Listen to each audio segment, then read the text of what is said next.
예루살렘에 이르니 형제들이 우리를 기꺼이 영접하거늘 그 이튿날 바울이 우리와 함께 야고보에게로 들어가니 장로들도 다 있더라. 바울이 문안하고 하나님이 자기의 사역으로 말미암아 이방 가운데서 하신 일을 낱낱이 말하니 그들이 듣고 하나님께 영광을 돌리고 바울더러 이르되 형제여 그대도 보는 바와 유대인 중에 믿는 자 수만 명이 있으니 다 율법의 열성을 가진 자라. 네가 이방에 있는 모든 유대인을 가르치되 모세를 배반하고 아들들에게 할례를 행하지 말고 또 관습을 지키지 말라 한다 함을 그들이 들었도다. 그러면 어찌할꼬 그들이 필연 그대가 온 것을 들으니 우리가 말하는 이대로 하라. 서원한 네 사람이 우리에게 있으니 그들을 데리고 함께 결례를 행하고 그들을 머리를 깎게 하라. 그러면 모든 사람이 그대에 대하여 들은 것이 사실이 아니고 그대도 율법을 지켜 행하는 줄로 알 것이라. 주를 믿는 이방인에게는 우리가 우상의 제물과 피와 목매어 죽인 것과 음행을 피할 것을 결의하고 편지하였느니라 하니 바울이 이 사람들을 데리고 이튿날 그들과 함께 결례를 행하고 성전에 들어가서 각 사람을 위하여 제사 드릴 때까지의 결례를 만기된 것을 신고하니 그 이래가 거의 참에 아시아로부터 온 유대인들이 성전에서 바울을 보고 모든 무리를 충동하여 그를 붙들고 외치되 이스라엘 사람들아 도우라. 이 사람은 각처에서 우리 백성과 율법과 이곳을 비방하여 모든 사람을 가르치는 그 자인데 또 헬라인을 데리고 성전에 들어가서 이 거룩한 곳을 더럽혔다 하니 이는 그들이 전에 에베소 사람 드로비모가 바울과 함께 시내에 있음을 보고 바울이 그를 성전에 데리고 들어간 줄로 생각함이러라.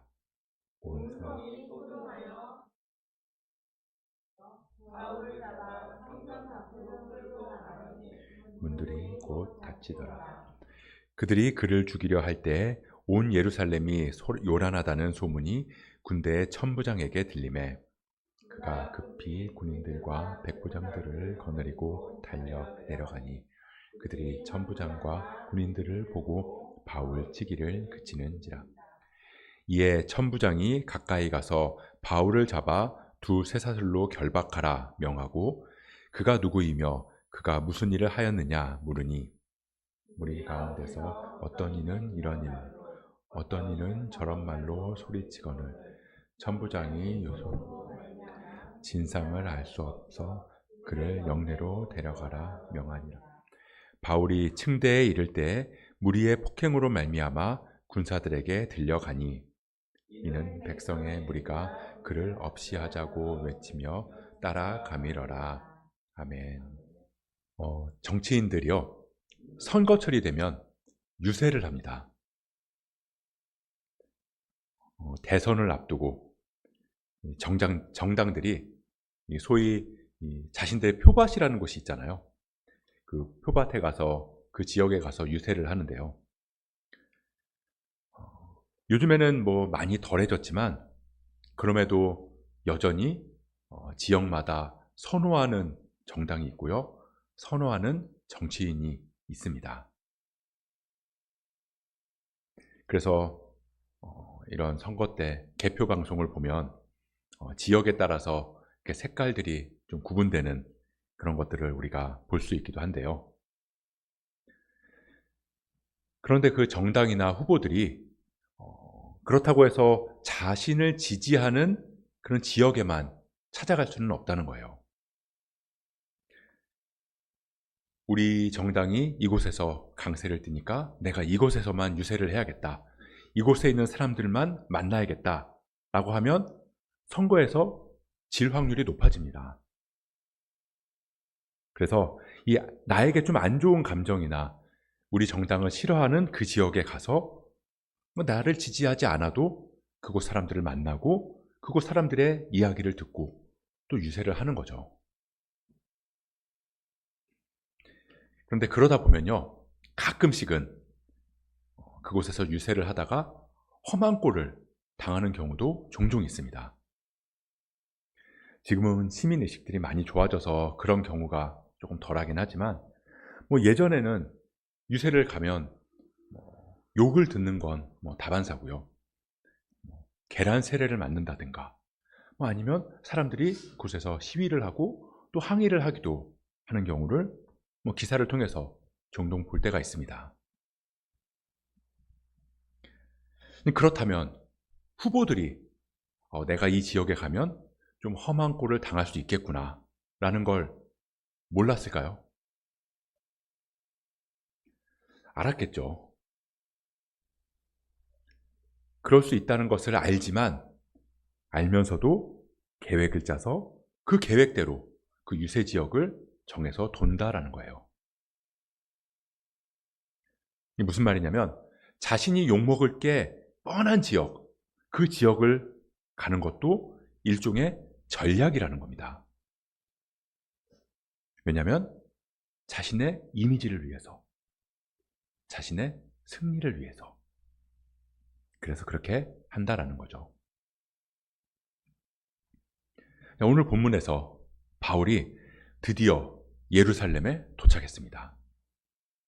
도착해서 야고보를 만났어요. 야고보랑 장로들을 만나서 얼마나 많은 이야기를 했겠어요. 밤새도록 정말 하나님께서 행하신 일들, 이방인들을 향한 하나님의 계획, 이방인들이 예수님을 믿고 받아들인 일들, 주님께서 행하신 놀라운 기적들, 그런 이야기들 하느라고 어쩌면 밤이 새는 줄도 모르고 정말 그렇게 서로의 이야기들을 나눴을지 모릅니다. 19절에 보니까요, 바울이 문안하고 하나님이 자기의 사역으로 말미암아 이방 가운데서 하신 일을 낱낱이 말했다라고 기록하고 있거든요. 그러니까 정말 하나도 빠짐없이 낱낱이 다 이야기를 했다는 거죠. 정말 밤새도록 우리가 정말 할 얘기가 많을 때 2박 3일을 밤새워서도 이 이야기를 할 수 있겠다라고 이야기하는 것처럼 정말 바울과 야고보, 예루살렘 교회는 정말 밤이 샐 정도로 끝이 없이 하나님의 일하심을 이야기했다라는 거예요. 그래서 그 이야기를 들은 야고보, 장로들, 또 예루살렘 교회, 정말 그 바울의 이야기를 듣고 너무나 기뻐하고 하나님께 영광을 돌리고 하나님의 이름을 높였습니다. 그렇게 밤새도록 놀랍고 감격스러운 그 간증들이 계속 이어졌는데요. 근데 그러다 보니까 이제 그 이야기들이 거의 끝이 날 쯤에 이제 현실적인 것들이 보이기 시작하는 거예요. 왜 우리도 현실에 어려운 부분들이 있으면 그걸 잊으려고 막 더 크게 오버해서 웃고 더 크게 떠들고 그러는 경우가 종종 있잖아요. 그러다가 이제 그런 상황들이 지나고 나서 다시 현실의 문제들이 나를 찾아오면 그럼 갑자기 분위기가 싸해지면서 심각한 이야기를 하게 되는 것처럼 지금 바울과 예루살렘 교회가 하나님께서 이방인들에게 행하신 일들, 그 일들을 막 이야기하고 행복하게 그런 간증들을 나누고 하다가 갑자기 분위기가 싸해지면서 야고보가 이야기를 꺼내는 겁니다. 근데 바울, 당신도 아는 것처럼 지금 여기 상황이 예사롭지 않습니다. 그럼 당신에 대한 소문이 너무너무 안 좋아요. 그렇게 말을 이제 시작하는 거죠. 우리 오늘 본문 20절, 21절 말씀인데요. 같이 한번 읽어보도록 하겠습니다. 20절, 21절 말씀입니다. 시작. 그들이 듣고 하나님께 영광을 돌리고 바울더러 이르되 형제여 그대도 보는 바에 유대인 중에 믿는 자 수만 명이 있으니 다 율법의 열성을 가진 자라. 내가 이방에 있는 모든 유대인을 가르치되 모세를 배반하고 아들들에게 할례를 행하지 말고 또 관습을 지키지 말라 한다 함을 그들이 들었도다. 자, 지금 여기 사람들이 바울 당신이 생각하는 것보다 당신을 더 미워하고 있습니다. 아니, 미워한다기보다는 진짜 잡히기만 해라. 그렇게 벼르고 있다는 거예요. 아마 예루살렘 교회 이런 분위기를 알았기 때문에 바울이 온다는 그 소식을 듣고 걱정을 많이 했을 거예요. 같이 모여서 기도도 했을 거고요. 장로들이 함께 모여서 고민도 했을 거예요. 야, 이제 바울이 곧 올 텐데 이 상황을 어떻게 해야 되나? 그리고는 생각하는 방법을 바울에게 이야기하는 겁니다. 우리 이어서 22절부터 24절의 말씀인데요. 이 말씀도 같이 한번 읽겠습니다. 시작. 그러면 어찌할꼬 그들이 필연 그대가 온 것을 들으리니 우리가 말하는 이대로 하라. 서원한 네 사람이 우리에게 있으니 그들을 데리고 함께 결례를 행하고 그들을 위하여 비용을 내어 머리를 깎게 하라. 그러면 모든 사람이 그대에 대하여 들은 것이 율법을 지켜 행하는 줄로 알 것이라. 이렇게 이야기를 한 거예요. 지금 사람들이 바울 당신이 유대인의 율법을 지키지 않아도 된다라고 말하고 다닌다. 그렇게 생각하고 있습니다. 그러니까 우리 이렇게 합시다. 우리 교회에 하나님께 서원한 사람, 네 사람이 있는데 이 사람들이 지금 정결례 예식을 해야 돼요. 그래서 머리를 깎아야 되는데 이 사람들이 보통 그때는 이제 가난한 사람들이 이런 예식을 할 때 돈이 없으면 이제 부유한 사람들이 그 사람들을 돕곤 했거든요. 그러니까 이 사람들이 예식을 할 때 필요한 비용을 당신이 낸다고 하십시오. 그러니까 당신이 내고 당신들이 이 사람의 비용을 냈다는 소문이 나면 사람들이 바울이 율법을 지키는 걸 인정하는 사람이구나 라고 생각하지 않겠습니까? 그리고 그걸로 그치지 말고 당신도 같이 가서 그 예식에 함께 참여하면 사람들의 오해가 다 풀릴 겁니다. 라고 바울에게 제안을 했다는 거죠. 그러니까 어찌 보면 작전을 짠 거 같은 거예요. 전략적으로 바울 자신의 이미지를 세탁하기 위해서 작업을 하는 거라고 보일 수 있다는 겁니다. 그런데 이 이야기를 들은 바울이 어떤 마음이 들었을까요? 이전에 보면 15장에도 나오는데요. 바울이 예루살렘에서 할례 문제로 이 예루살렘 교회랑 대판한 적이 있거든요. 그때 보면 적지 않은 다툼과 변론이 일어났다라고 하면서 그러니까 율법으로 구원을 받는 게 아니라는 의견을 조금도 굽히지 않았다라는 거예요. 근데 그런 바울이 이제 와서 자신의 신변에 위협이 되니까 야고보가 제안한 그 율법의 그 행위를 아무 거리낌 없이 그대로 받아들일 수 있었냐라는 거죠. 우리 어떻게 했는지 26절 말씀 한번 같이 볼까요? 26절 말씀입니다. 시작. 바울이 이 사람들을 데리고 이튿날 그들과 함께 결례를 행하고 성전에 들어가서 각 사람을 위하여 제사 드릴 때까지의 결례 기간이 만기된 것을 신고하니라. 자, 분명히 바울의 지금까지의 모습으로 봐서는요, 야고보가 이렇게 제안을 했을 때, 야, 지금 무슨 소리 하는 거냐? 나 죽을 각오 하고 왔다. 사람들이 나를 죽이겠다고 달려들면 나는 그냥 그대로 죽을 자신도 있다. 그런 각오하고 왔다. 내가 죽으면 죽었지. 야, 율법으로 구원받는다는 듯한 그런 행위? 그런 의견? 그런 거에 지지한다는 행동을 나는 할 수 없다. 그렇게 말할 것 같은데요. 그런데 이 바울이 아무 말도 없이, 아무 거부감도 없이 그냥 그 이튿날 바로 야고보가 제안한 대로 서원한 사람들을 데리고 가서 그 사람들의 비용을 대주고 자기도 머리를 깎고 정결 예식을 행했다라는 겁니다. 바울이 왜 이랬을까요? 진짜 정치인들처럼 이제 자기 이미지 좀 개선해야 될 것 같아서 이렇게 생각한 걸까요? 아니면 이전까지의 위협은 위협에 비해서 지금 여기서의 위협이 너무나 컸기에 바울도 정말 견딜 수 없는 이런 죽음의 위협 앞에서 어쩔 수 없어서 그 방법을 선택한 걸까요?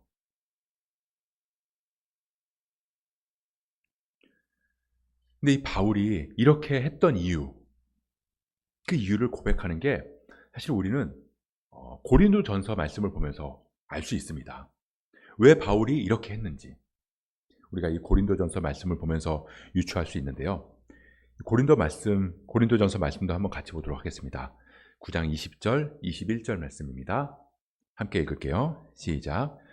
유대인들에게 내가 유대인과 같이 된 것은 유대인들을 얻고자 함이요 율법 아래에 있는 자들에게는 내가 율법 아래에 있지 아니하나 율법 아래에 있는 자 같이 된 것은 율법 아래에 있는 자들을 얻고자 함이요 율법 없는 자에게는 내가 하나님께는 율법 없는 자가 아니요 도리어 그리스도의 율법 아래에 있는 자이나 율법 없는 자와 같이 된 것은 율법 없는 자들을 얻고자 함이라.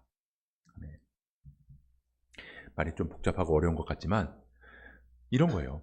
내가 유대인들처럼 율법 아래에 있는 자들에게는 내가 율법을 지킴으로써 구원을 받는다는 그 의견에 동의하진 않지만 내가 그들처럼 율법 아래에 있는 자가 같이 되겠다. 근데 왜냐하면 그들을 얻고자 하기 때문에. 그러니까 얻고자 하기 위해서다. 그러니까 그들이 구원을 받을 수만 있다면 나는 그깟 예식, 그깟 할례 기꺼이 받을 수 있다. 라고 바울이 이야기한다는 겁니다. 그렇기 때문에 야고보가 이 율법을 지키는 사람들을 지원하고 함께 그 예식을 하라는 그 말에 바울은 두말할 것 없이 따랐다는 거예요. 이 바울의 이 행동은 그냥 정치인들이 비선호 지역을 방문하면서 짜는 전략하고는 다른 거죠. 바울은 지금 이 일을 통해서 자신의 이미지를 바꾸려는 게 아니에요. 자신이 이 일을 함으로써 위기를 모면하려는 것도 더더욱 아닙니다. 바울이 그리고 야고보가 지금까지 무슨 일을 했죠? 이방인을 향한 하나님의 일하심을 밤새도록 나눴어요. 그렇다면 바울의 마음에, 야고보의 마음에 어떤 마음이 들까요? 야, 정말 이방인들을 위해서 이렇게 힘쓰고 이들을 위해서 헌신했을 때 하나님께서 이렇게 일하시는구나. 하나님께서 이방인들을 구원하시는구나. 하나님의 역사가 이들에게도 나타나는구나. 그렇다면 우리 민족은 하나님께서 우리 민족 유대인들도 구원해 주시지 않을까? 그걸 바라게 되잖아요. 그 일들을 간절히 구하지 않았을까요? 그런 간절한 마음, 그들이 구원받을 수만 있다면, 우리 민족이 구원받을 수만 있다면, 이 유대인들이 그리스도를 따를 수만 있다면, 그러면 오해를 풀고 하나님을 바르게 알 수만 있다면 내가 기꺼이 율법을 지키는 일에 참여할 수 있다라는 겁니다. 지금 바울은 유대인들을 피하기 위해서가 아니라 유대인들을 안타까운 마음으로 하나님의 마음으로 바라봤기 때문에 그 일을 기꺼이 했던 거죠. 이 얼마나 아름다운 마음이에요. 하나님이 이 바울의 마음을 보시고 얼마나 기뻐하셨을까요? 그럼 하나님께서 그런 바울의 마음을 너무나 이쁘게 보셔서 그래서 유대인들의 오해를 풀어주시고 바울의 이런 모습을 통해서 유대인들이 변화되고 하나님을 믿는 예수님을 그리스도로 믿는 사람들이 더 많아져야 될 것 같은데 그런데 그 결과가 어땠냐면 27절부터 30절의 말씀입니다. 같이 한번 보겠습니다. 그 결과가 어땠는지 한번 보겠습니다. 시작. 그 이래가 거의 참에 아시아로부터 온 유대인들이 성전에서 바울을 보고 모든 무리를 충동하여 그를 붙들고 외치되 이스라엘 사람들아 도우라. 이 사람은 각처에서 우리 백성과 율법과 이곳을 비방하여 모든 사람을 가르치는 그 자인데 또 헬라인을 데리고 성전에 들어가서 이 거룩한 곳을 더럽혔다 하니 이는 그들이 전에 에베소 사람 드로비모가 바울과 함께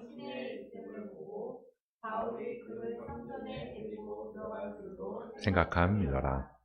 온 성이 소동하여 백성이 달려와 모여 바울을 잡아 성전 밖으로 끌고 나가니 문들이 곧 닫히더라.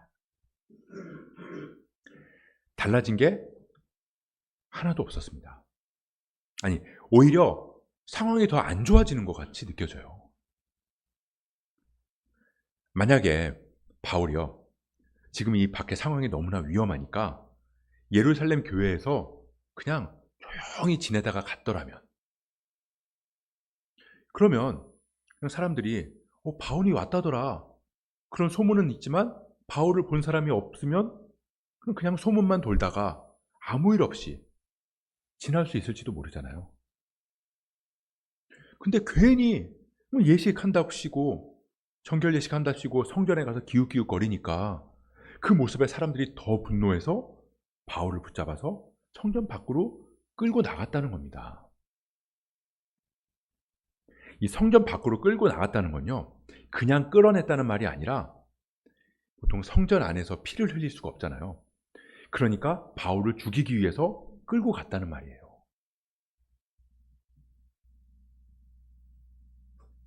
제가 이 말씀을 보면서 내가 만약에 바울이었다면, 바울의 이 상황이었다면 어떤 마음이 들었을까, 이런 생각을 한번 해보게 됐거든요. 여러분들도 한번 내가 이 바울의 상황이었다면 그럼 나는 어떤 마음이 들었을까? 저는 이런 생각이 들었을 것 같아요. 이게 뭐야? 아니, 야고보 이거 기도 빡세게 안 한 거 아니야? 아니, 괜히 야고보 말 듣고 내가 이게 무슨 봉변이야? 어쩌면 이게 이 사람들 도와서 이 사람들 비용을 대고 내가 성전에서 이런 율법을 지키겠다고 하는 거, 이거 하나님의 뜻이 아니었네. 그냥 내가 잘못 판단한 거다. 하나님의 뜻을 잘못 분별한 거다. 저는 이런 마음이 들 것 같아요. 완전히 작전 실패인 거죠. 사람들한테 붙잡혀서 성전 밖으로 끌려가고, 얼마나 소동이 심했는지 로마 군대가 달려올 정도였으니까. 그것도 이 31절에 보면요, 천부장이 왔다고 그러잖아요. 우리가 지난 주일에 백부장이 대위나 소령 정도의 계급일 거라고 그랬잖아요. 천부장이면 거의 장군이에요. 대령이나 별, 그 정도의 엄청난 장군이, 그러니까 군인이 군대를 이끌고 왔다라는 겁니다. 왜냐하면 그만큼 엄청난 소동이었으니까. 그래서 천부장이 백부장들을 거느리고 와서는 바울을 체포해요. 우리 33절 말씀도 같이 읽어보겠습니다. 33절 말씀입니다. 시작. 이에 천부장이 가까이 가서 바울을 잡아 두 쇠사슬로 결박하라 명하고 그가 누구이며 그가 무슨 일을 하였느냐 물으니. 자, 바울을 잡아서 쇠사슬로 바울의 두 손을 결박했다. 이거 앞에서 아가보가 예언한 대로 그대로 이루어진 거거든요. 그럼 이 아가보랑 바울을 말렸던 사람들, 그 사람들이 이 광경을 봤다면 이렇게 말하지 않았을까요? 내가 이럴 줄 알았어. 내가 분명히 말했잖아. 근데 하나님의 뜻이랍시고 자기 하고 싶은 대로만 하더니만, 아이고, 이제 어쩌려고 그러니. 여기서 우리는요, 하나님의 뜻을 분별하는 것에 대해서 좀 생각해 볼 필요가 있는 것 같습니다. 우리는 종종 이 하나님의 뜻을 분별할 때 그 결과를 놓고 판단할 때가 많이 있다는 거예요. 결과가 좋으면 그래, 이거 하나님의 뜻이야. 결과가 나쁘면 이건 하나님의 뜻이 아니었나 보다.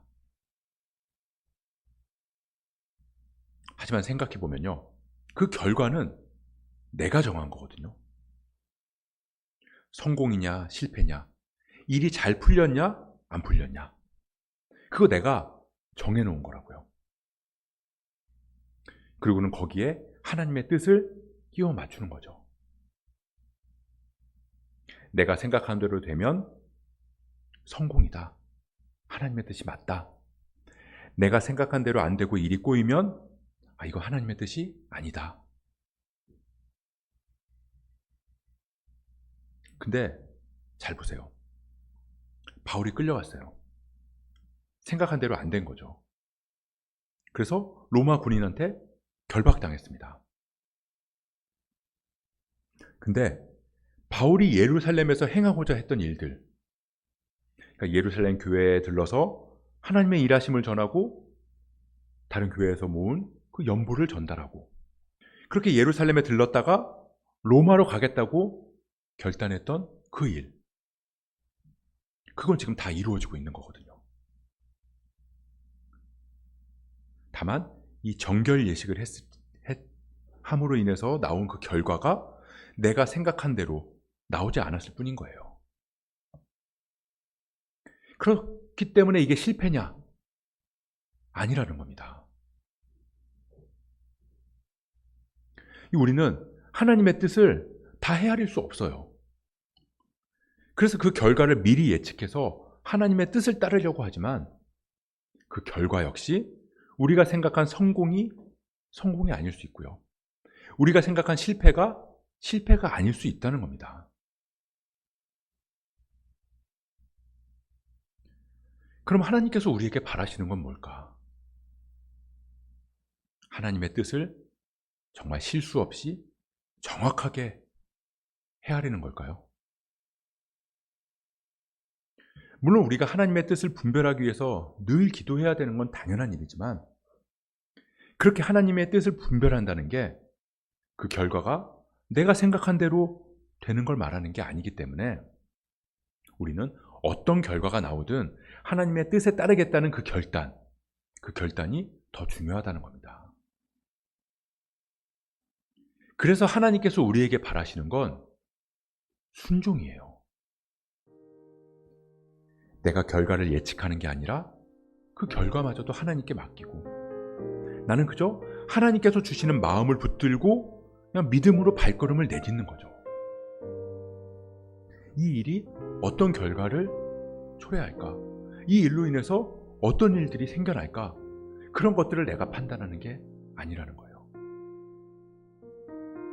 내 이미지나 내 이익, 그런 것들을 위해서 재고 따지고 계획을 세우고 그러는 게 아니라 하나님의 마음으로 하나님의 뜻이 이루어지기를 위해 기도하고 결단한 일이다 라고 한다면 그 결과가 어떠하든 우리는 그 주신 마음 붙들고 순종하기만 하면 된다는 거죠. 설령 그 결과가 안 좋다 하더라도 그 안에서 하나님의 뜻은 반드시 이루어진다 라는 겁니다. 그래서 하나님께서 우리에게 주신 미션은 실수하지 않는 게 아니라 순종하는 거예요. 우리가 볼 때 실수처럼 실패처럼 보일지 몰라도 주님께서 주신 미션은 그게 아니라고요. 그래서 내가 믿음으로 선택한 길, 그 길이 지나보니까 잘못 선택한 것 같이 느껴져도 상관없어요. 이거 하나님의 뜻이 아닌 것 같다고 느껴져도 상관없다고요. 우리가 주님 주신 마음으로 행하는 모든 것, 내 욕심과 내 의지가 아니라 내가 주님께 구하고 기도하며 주님께서 주신 마음이라고 붙들고 믿고 행하는 그 모든 것, 그렇게 순종의 길을 걸을 때 그것만으로 우리에게 주어진 미션은 클리어한 겁니다. 그걸로 충분하다는 거예요. 주님께서 우리에게 바라시는 건 그거니까요. 주님은 그런 우리의 순종을 통해서 당신의 뜻을 이루어 나가시는 줄 믿습니다. 그래서 두려울 게 없는 거죠. 이거 잘못되면 어떡하지? 내가 이렇게 판단해서 할 때 잘못된 길로 나가면 어떡하지? 이거 이렇게 하다가 하나님의 뜻에서 멀어지면 어떡하지? 아니요. 하나님 주신 마음으로 결정하고 판단하고 발걸음을 내딛었다면 그걸로 충분하다고요. 그 이후의 일은 하나님께서 하실 거니까요. 그래서 우리가 순종하며 주님 앞으로 나아가야 하는 겁니다. 그렇게 우리가 내 이익, 욕심으로 선택한 게 아니라 주님 주신 마음으로 선택하고 판단하고 발걸음을 내딛었다면 주님 신뢰함으로 그렇게 담대하게 순종하며 나아가는 삶 살아갈 수 있기를. 그래서 주님 주신 미션, 우리에게 주신 미션 온전히 클리어하며 나아갈 수 있기를 주님의 이름으로 축복합니다.